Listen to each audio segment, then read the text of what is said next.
ചേർത്തല പള്ളിപ്പുറത്ത് മൃതദേഹാവശിഷ്ടങ്ങൾ കണ്ടെത്തിയ സംഭവം ബിന്ദുവിനും ജെയിനമ്മയ്ക്കും പുറമെ ചേർത്തലയിൽ നിന്ന് കാണാതായ ഐഷയുടെ തിരോധാനവും ക്രൈംബ്രാഞ്ചിന്റെ അന്വേഷണ പരിധിയിലേക്ക്. ഇതേസമയം ബിന്ദു പത്മനാഭൻ തിരോധാന കേസിൽ നിർണായക നീക്കവുമായി സ്റ്റേറ്റ് ക്രൈംബ്രാഞ്ച് DNA പരിശോധനയ്ക്കായി ബിന്ദുവിന്റെ ബന്ധുക്കളുടെ സാമ്പിൾ ശേഖരിക്കുന്നുണ്ട്. കേസിൽ ക്രൈംബ്രാഞ്ച് കസ്റ്റഡിയിലുള്ള സെബാസ്റ്റ്യന്റെ വീട് പരിശോധിക്കാൻ RDOയുടെ അനുമതി തേടാനും തീരുമാനം. പത്മനാഭൻ തിരോധാന കേസിലെ ഒന്നാം പ്രതി സെബാസ്റ്റ്യന്റെ പറമ്പിൽ നിന്നും കത്തിക്കരിഞ്ഞ മനുഷ്യ ശരീരാവശിഷ്ടങ്ങൾ കണ്ടെത്തിയതോടെ അന്വേഷണം വീണ്ടും ഊർജിതമാക്കുകയാണ് സ്റ്റേറ്റ് ക്രൈംബ്രാഞ്ച്. ഇതിന്റെ ഭാഗമായി സെബാസ്റ്റ്യന്റെ വീട് പരിശോധിക്കാൻ അന്വേഷണ ഉദ്യോഗസ്ഥൻ RDOയുടെ അനുമതി തേടും. സെബാസ്റ്റ്യന്റെ വീടിന്റെ തറയിൽ അടുത്തിടെ സ്ഥാപിച്ച ഗ്രാനൈറ്റ് ദുരൂഹത ഉണർത്തുന്നതാണ്. ഇത് ഇളക്കി പരിശോധിക്കുന്നതിനടക്കമാകും അനുമതി വാങ്ങുക. പരിശോധനയിൽ വേണ്ടത്ര തെളിവുകൾ ലഭിച്ചാൽ സെബാസ്റ്റ്യനെ കസ്റ്റഡിയിൽ വാങ്ങി ചോദ്യം ചെയ്യാനും അല്ലാത്ത പക്ഷം ജയിലിലെത്തി ചോദ്യം ചെയ്യാനുമാണ് ക്രൈംബ്രാഞ്ചിന്റെ നീക്കം. ഇതേ സാഹചര്യത്തിൽ ചേർത്തലയിൽ നിന്നും കാണാതായ ഐഷയുടെ തിരോധാനവും അന്വേഷണത്തിൽ ഉൾക്കൊള്ളിക്കാനാണ് ക്രൈംബ്രാഞ്ചിന്റെ നീക്കം.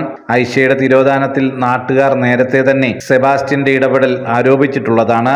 ബാങ്കിൽ പോയ ഐഷ പിന്നെ മടങ്ങി വന്നില്ലെന്നാണ് മകൻ പോലീസിന് നൽകിയിരുന്ന പരാതി. ഇതിനകത്ത് ഏറ്റവും പഴക്കം ബിന്ദുവിനെ കണ്ടെത്താൻ സാധിച്ചിട്ടില്ല. ഈ സെബാസ്റ്റ്യനുമായിട്ട് തന്നെ കണക്റ്റിംഗ് ആണ് ഐഷ കണ്ടെത്താനായിട്ട് സാധിച്ചിട്ടില്ല. ഏറ്റവും അവസാനമായിട്ടുള്ളതാണ് ജൈനമ്മയുടെ കേസ്. ഐഷ നമ്മുടെ ചേർത്തല മുനിസിപ്പൽ പ്രദേശത്ത് താമസിക്കുന്നതാണ്. അത് ഇച്ചിരി കാലയളവായി, എനിക്ക് 10 വർഷത്തോളം ആയി കാണുമായിരിക്കും. ഇതുവരെ ഐഷയെ കണ്ടെത്തുവാനൊന്നും സാധിച്ചിട്ടില്ല. അത് ആദ്യഘട്ടത്തിൽ ചെറിയ അന്വേഷണം അവിടെ സ്റ്റേഷൻ ബേസിൽ നടന്നല്ലാതെ പിന്നെ അന്വേഷണങ്ങളൊന്നും നടന്നിട്ടില്ല. സെബാസ്റ്റ്യന്റെ പറമ്പിൽ നിന്ന് ലഭിച്ച ശരീരാവശിഷ്ടങ്ങൾക്ക് പഴക്കമുണ്ടെന്ന സംശയം ഫോറൻസിക് വിദഗ്ധർ പ്രകടിപ്പിച്ചിട്ടുണ്ട്. ഇതിന്റെ പശ്ചാത്തലത്തിൽ ബിന്ദുവിന്റേതാണോ മൃതദേഹമെന്ന സംശയവും ഉയർന്നിട്ടുണ്ട്. DNA പരിശോധനയ്ക്കായി ബിന്ദുവിന്റെ ബന്ധുക്കളുടെ സാമ്പിളുകളും നൽകുമെന്ന് അന്വേഷണ സംഘം വ്യക്തമാക്കി. എന്നാൽ നവംബറിൽ പുരയിടം വൃത്തിയാക്കിയപ്പോൾ മൃതദേഹാവശിഷ്ടങ്ങൾ പറമ്പിൽ ഇല്ലായിരുന്നു എന്നാണ് നാട്ടുകാർ പറയുന്നത്. കഴിഞ്ഞ ഡിസംബർ 23-നാണ് ജെയിനമ്മയെ കാണാതായത്. അതിനെ തുടർന്നുള്ള അന്വേഷണമാണ് സെബാസ്റ്റ്യന്റെ വീടും പുരയിടവും പരിശോധിക്കുന്നതിലേക്ക് എത്തിയത്. ശരീരാവശിഷ്ടത്തിൽ കെമിക്കലിന്റെ അംശങ്ങളുള്ളതായും സംശയമുണ്ട്.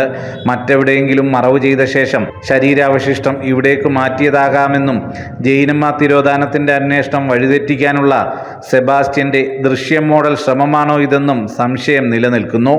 സുധീഷ് ഗോപാൽ, ജനം, ആലപ്പുഴ.